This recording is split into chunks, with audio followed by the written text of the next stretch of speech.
ನಿಮ್ಮಲ್ಲಿ ಈ ಗುಣಲಕ್ಷಣಗಳು ಕಂಡುಬಂದಲ್ಲಿ ನಿಮ್ಮ ಭಕ್ತಿಗೆ ದೇವರು ಮೆಚ್ಚಿದ್ದಾನೆಂದು ಅರ್ಥ. ಕೆಲವರು ದೇವರಿಗೆ ಪ್ರತಿದಿನ ಪೂಜೆ ಮಾಡುತ್ತಾರೆ, ಭಕ್ತಿಯಿಂದ ಇರುತ್ತಾರೆ, ನಿಯತ್ತಾಗಿರುತ್ತಾರೆ. ಆದರೆ ಅವರು ಅನುಕೂಲಸ್ಥರಾಗುವುದಿಲ್ಲ. ಕೆಲವರು ಆರೋಗ್ಯವಂತರಾಗಿರುವುದಿಲ್ಲ. ಇನ್ನು ಕೆಲವರು ಅಂದುಕೊಂಡ ಆಸೆಗಳು ನೆರವೇರಿಸಿಕೊಳ್ಳಲಾಗುವುದಿಲ್ಲ.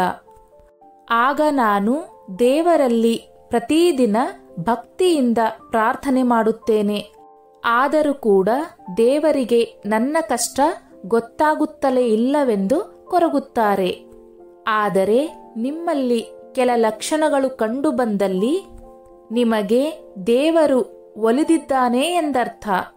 ಈ ಬಗ್ಗೆ ಸಂಪೂರ್ಣ ಮಾಹಿತಿ ತಿಳಿಯೋಣ ಬನ್ನಿ. 1. ಪ್ರತಿದಿನ ಬ್ರಾಹ್ಮಿ ಮುಹೂರ್ತದಲ್ಲಿ ಎಚ್ಚರವಾಗುವುದು. ಹೌದು, ನಿಮ್ಮ ಮೇಲೆ ದೇವರ ದಯೆ ಇದೆ ಅಂತಾದಲ್ಲಿ ನಿಮ್ಮನ್ನು ಯಾರು ಎಬ್ಬಿಸದಿದ್ದರೂ ನಿಮಗೆ ಪ್ರತಿದಿನ ಬ್ರಾಹ್ಮಿ ಮುಹೂರ್ತದಲ್ಲೇ ಎಚ್ಚರವಾಗುತ್ತದೆ. ಬ್ರಾಹ್ಮಿ ಮುಹೂರ್ತವೆಂದರೆ 3 ಗಂಟೆಯ ಬಳಿಕ ಮತ್ತು 4 ಗಂಟೆಯ ಒಳಗೆ.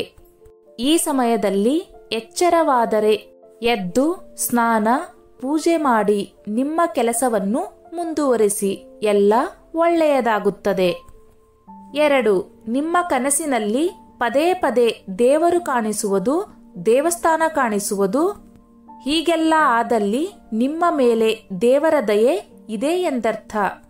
ಹೀಗಾದಾಗ ನೀವು ಹತ್ತಿರದ ದೇವಸ್ಥಾನಕ್ಕೆ ಹೋಗಿ ದೇವರ ದರ್ಶನ ಮಾಡುವುದು ಉತ್ತಮ. 3.